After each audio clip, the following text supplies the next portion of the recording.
The relationship between Black people and horses, particularly during slavery, was complex, defined by both exploitation and exceptional skill. Enslaved horsemen performed the difficult and dangerous labor that built the racing industry and agrarian society. But that knowledge has offered them rare opportunities for mobility, status, and resistance. Plantations in the South relied on slave labor to care for crops and livestock, including horses, which were vital for transportation, work, and in some cases served as symbols of wealth. Slaves served as stable hands, grooms, exercise riders, jockeys, and trainers. The invaluable skills they learned during this time brought on new challenges. No one could deny their exceptionalism, and they'd often receive privileges not extended to other enslaved people. Imagine a social dynamic where you could achieve fame while being constantly reminded that you were enslaved. It was a psychological paradox, a constant pressure that at any time those privileges could be revoked.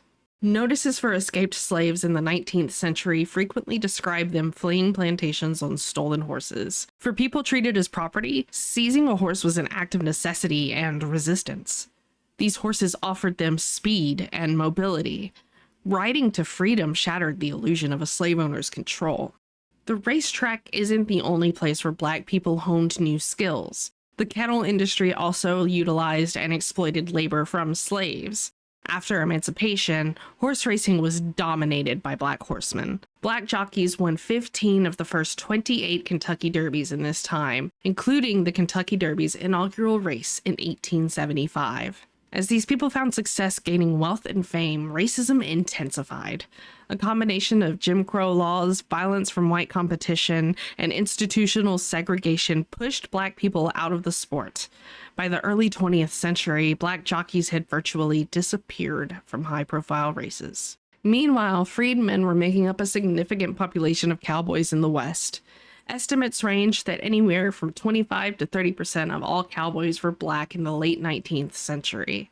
Their contributions shaped the culture of the Western lifestyle, implementing new techniques, and they are even credited with inventing one of rodeo's most iconic events. These people weren't just laborers.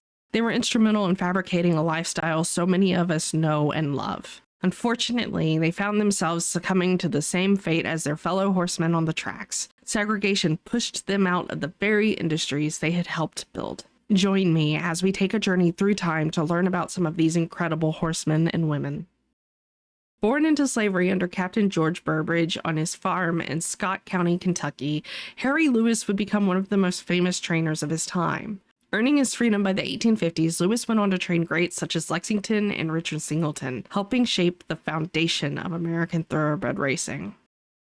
Born into slavery in Tennessee, Mary Fields was freed in 1865.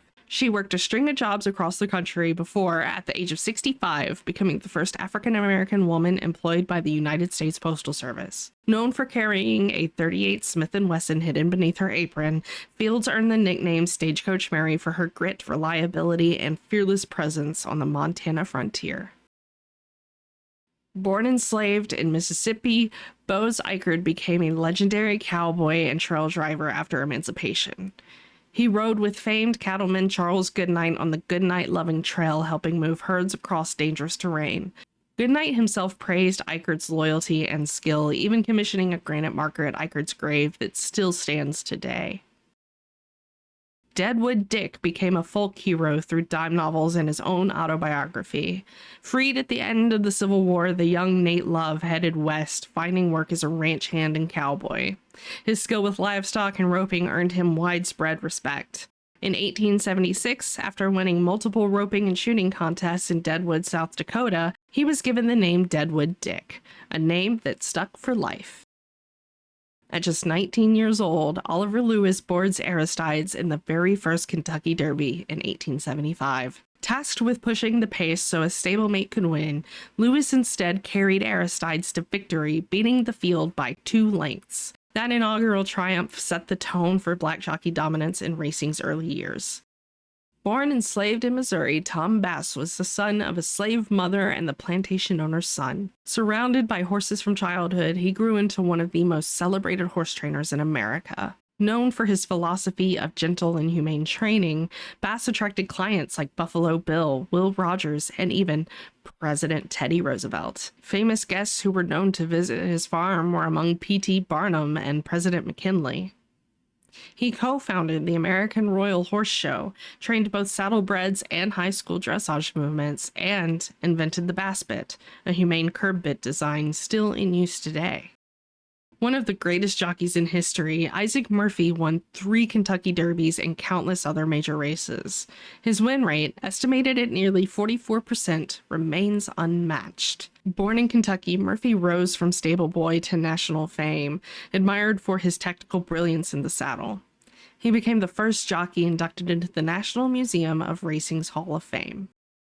A top jockey of the late 19th century, Willie Sims won the Kentucky Derby twice and remains the only African-American jockey to win all 3 races that would later make up the Triple Crown. He was also credited with helping popularize the short stirrup style of riding that remains standard today.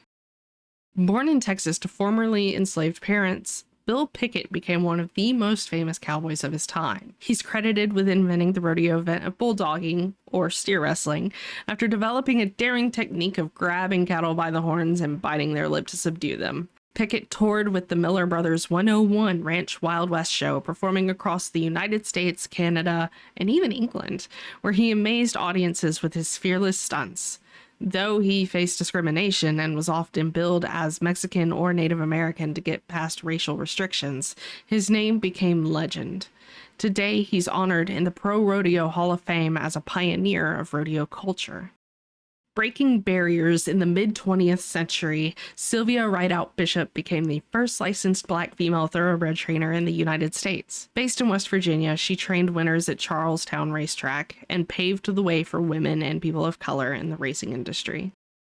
Eddie Sweat was the devoted groom of Secretariat, the 1973 Triple Crown winner and the most famous horse of all time.